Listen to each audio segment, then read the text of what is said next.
যারা যারা আমার আগের দিনের ভিডিওটা দেখেছো তারা নিশ্চয়ই জানো তোমাদের দাদাভাইকে বেগুন আনতে বলেছিলাম, একটা বেগুন নিয়ে এসে হাজির। তো সেই নিয়ে আমি না খুব ওকে একটু বকাবকি করেছি।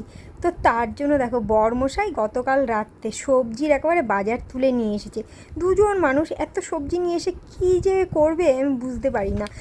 যেটা আনতে বলবো তো যেন কিছু একটা নিয়ে আসবে সেটা একবারে বোঝাই বোঝাই করে নিয়ে আসবে। পটল নিয়ে এসে 1 কেজি পটল নিয়ে এসে কী বলবো, অত পটল দিয়ে কী হবে বলো? মাত্র তো দুজন মানুষ, আর পটল রেখে দিলে না বীজগুলো মানে পেকে যায়, আর মানে কেমন পেকে যায়, বিচি বিচি হয়ে যায় আর পুরো পেকে যায়, আর তখন না পটল খেতে টেস্ট লাগে না। এমনি কচি কচি পটল ভালো লাগে। আর তোমাদের দাদাভাই যেগুলো নিয়ে এসেছিস পুরো টাটকা মাছ আর পটল, খুবই আজকে খেতে ভালোই লাগবে, কিন্তু 500 নিয়ে আসলেই হয়। দেখো 1 কেজি পটল নিয়ে এসেছে, দুজন মানুষ কত দিন ধরে খাবো। তো যাই হোক, একটুখানি ছোটো ছোটো থেকে উচ্ছে নিয়ে এসছে, গরমে বেশ তেতেও ডাল খেতেও ভালো লাগে। আর বেগুন নিয়ে এসেছে, আর নিয়ে এসেছিলো টমেটো, শসা আর লঙ্কা নিয়ে এসেছে, সেটা তোমাদেরকে দেখালাম না। যাই হোক, আজকে সকাল সকাল তোমাদের একেবারে রান্নাঘর থেকে একেবারে ভিডিওটা শুরু করলাম, আমার মানে সবজির বাজার টাজার দেখিয়ে কী কী নিয়ে এসেছিলো গতকাল রাতে। তো এই ফ্রিজে 3 পিস কাতলা মাছ আছে, সেটাই ভাবছি পটল আলু দিয়ে জিরে দিয়ে পাতলা ঝোল করব। তো আজকে সেটা তো করি, তারপর দেখি আর কি রান্নাবান্না করা যায়। ওদিকে বরমশাই গিয়েছে বাজার। তো মাছটা ভাজা আমার হয়ে গেছে, আর এদিকে পটল আলু দিয়ে মাছের ঝোলটা করে নেবো, করে ওখানে ভাতটা বসিয়ে দেবো। ভাতটা বসানোর পর বাদবাকি দেখি কী নিয়ে আসে, তারপর সেই বুঝে রান্নাবান্না হবে। আর যেহেতু একটু ছুটির দিন বলে কথা, তো যাই হোক একটা পদ তো আগে করে রাখি, গরমের মধ্যে কী বলে একই বিশাল গরম। তো সকাল সকাল ভিডিওটা শুরু করে দিয়েছি। বন্ধুরা সুপ্রভাত, কেমন আছো তোমরা সবাই? আশা করছি তোমরা সবাই ভালো আছো, সুস্থ আছো, তোমাদের ভালোবাসে আমরাও কিন্তু অনেক অনেক ভালো আছি। রাইটুক্স ব্লগে আর একটি নতুন ভিডিওর সাথে তোমাদের সবাইকে ওয়েলকাম আর অনেক অনেক ভালোবাসা জানিয়ে আবার আমি আজকে একটা নতুন ব্লগ নিয়ে তোমাদের কাছে চলে এসেছি। আশা করছি তোমাদের খুবই ভালো লাগবে। ভিডিওটা দেখতে থাকো, আমার সঙ্গে থাকো। ভিডিওটা যদি ভালো লাগে অবশ্যই একটা লাইক কমেন্ট শেয়ার করে দিও। তারপর দেখো মাছের ঝোল তো হয়ে গিয়েছিলো, তারপর ভাতটাও হয়ে গিয়েছিলো। ভাত হয়ে না আমি নামাতে যাবো, দেখি আমার গ্যাস বন্ধ হয়ে বসে রয়েছে। আমি বলি কি আশ্চর্য ব্যাপার, তো আমি তো গ্যাস বন্ধ করে যাইনি, আর গ্যাসটা বেশ শেষের দিকেও ছিল।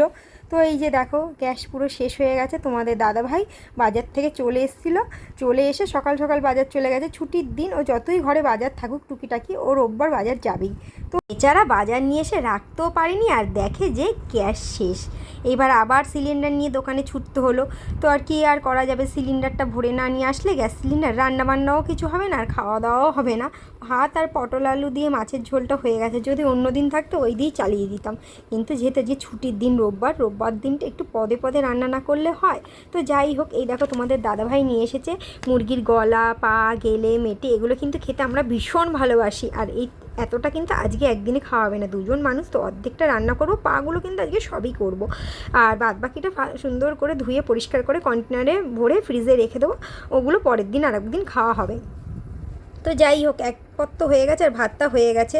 আর জানি না কপালে আর কতদিন এই কষ্টটা আছে। কেন বলছি বলো তো কপালে আর কতদিন এই কষ্টটা আছে? কারণ এই দেখো ওই গ্যাসের সিলিন্ডার নিয়ে শুধু আমাদের দোকানে ছুটতে হয়। যদি আমাদের রাখার ঠিকঠাক করে জায়গা থাকতো তাহলে আমাদের কাছে ডবল সিলিন্ডার থাকতো, একটা শেষ হয়ে গেলে আর একটা চট করে লাগিয়ে নিতাম, লাগিয়ে নিয়ে ঝটপট রান্না করে নিতাম।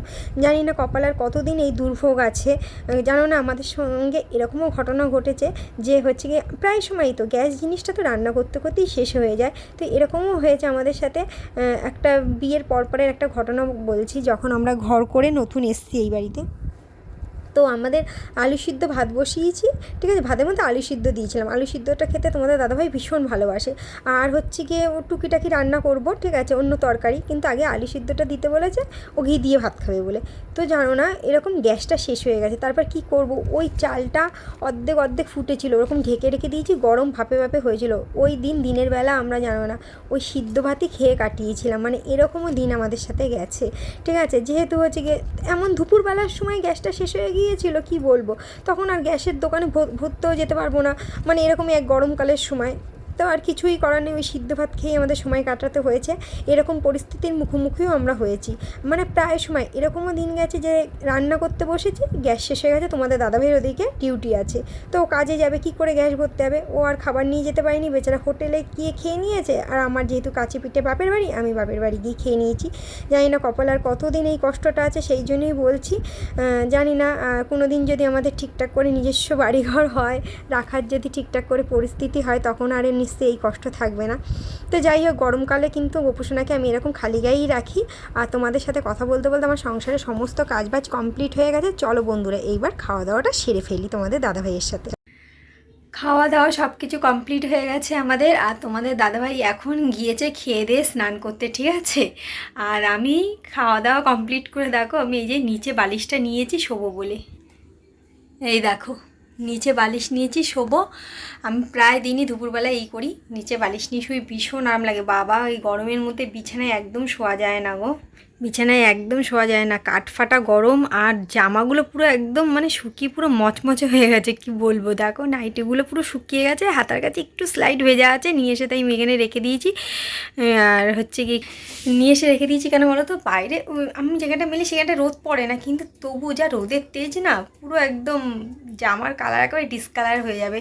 তো তোমাদের দাদাভাইয়ের অবস্থাটা দেখো, 1 মিনিট তোমাদের একটু ব্যাক ক্যামেরা করে দেখাই। তোমরা মানে যতদূর দেখতে পারবে, আয়না দিয়ে দেখা যাচ্ছে। দাঁড়াও, হ্যাঁ দেখেছো, দরজা ফরজা দিয়ে চলে গেছে স্নান করতে। বলছি কি এসিটা চালাও, আমি স্নান করে আসবো, ঘরটা পুরোপুরি ঠান্ডা হয়ে যাবে।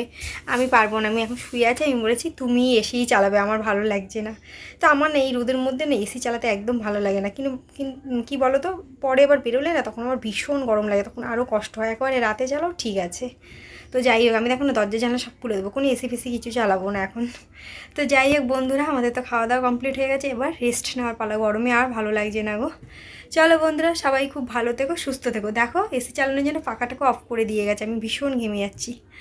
তো তোমরা সবাই ভালো থেকো, সুস্থ থেকো। তো ভিডিওটা ভালো লাগলে অবশ্যই একটা লাইক কমেন্ট শেয়ার করে দিও। আর কি বলবো, খুব তাড়াতাড়ি দেখা হচ্ছে নেক্সট ভিডিওর সাথে। প্রত্যেক দিন ভিডিও দিতে পারছি না, তার জন্য খুবই আমি দুঃখিত। পারলে তোমরা আমাকে ক্ষমা করে দিও। আমার পুরো ঘেমে আমার অবস্থা খারাপ হয়ে যাচ্ছে, তাড়াতাড়ি উঠে গিয়ে পাখাটা চালাই। চলো বন্ধুরা, সবাই ভালো থেকো, সুস্থ থেকো, টাটা।